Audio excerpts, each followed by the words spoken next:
Melania Trump saved her man, Nancy Kaffer. By Nancy Kaffer, Detroit Free Press. She distracted America from the xenophobic, pig-ignorant waddle that is the GOP convention.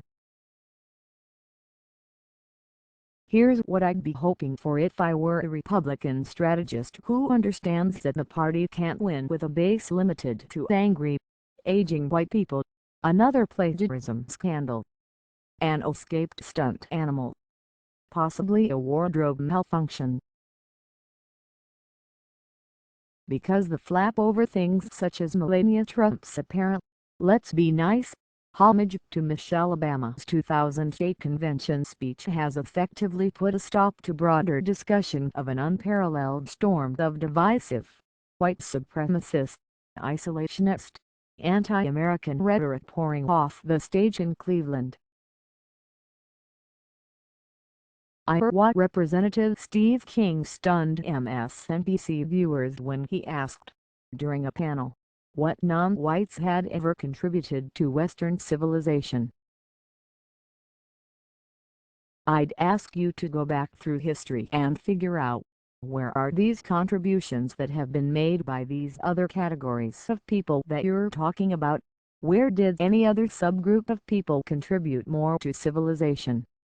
King asked incredulous anchor Chris Hayes. Then white people? Hayes asked. Western civilization, King explained. Another panelist tried to interject, what about Asia?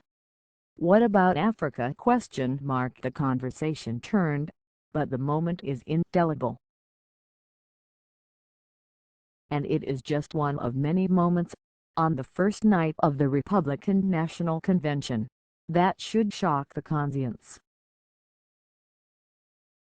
This year's Republican National Convention, the quadrennial gathering of one of our nation's two major parties, was a host of xenophobic, pig-ignorant waddle trotted out as a profound statement on what America needs.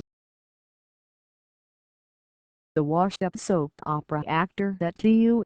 Jagger addressed the convention, and then told ABC News that he believes President Obama is a Muslim. A divisive Wisconsin sheriff roused the crowd to cheers at the news that one of the police officers complicit in the death of Baltimore President Freddie Gray had been acquitted. Iowa Senator Joni Ernst told attendees that the Islamic State terrorist group has a presence in every state. Former New York City Mayor Rudy Giuliani told the crowd that ISIL has vowed to embed operatives in waves of Syrian refugees.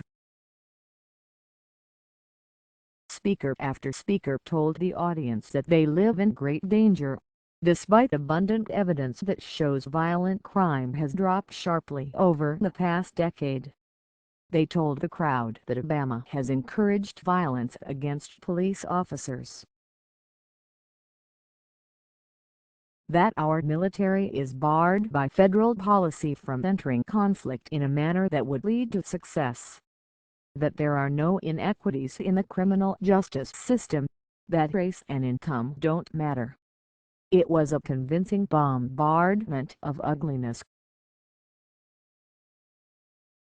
And if any of it were true, I, too, would be deeply disappointed in the system that had allowed these things to occur. That this is a platform promoted by a major American party is breathtaking. It's a nearly apocalyptic vision of America, and the road ahead. It's hard to conceive of any explanation for Melania's speech resemblance to Michelle's that doesn't involve imitation, either by accident or on purpose. Sources: The Chicron on CNN aired Tuesday afternoon, say Donald Trump is furious about the flap. He should be grateful. If it weren't for Melania, we might be talking about all of the other things people said. Nancy Kaffer is an editorial board member at the Detroit Free Press, where this first appeared. Follow her on Twitter. In addition to its own editorials, USA Today publishes diverse opinions from outside writers, including our board of contributors.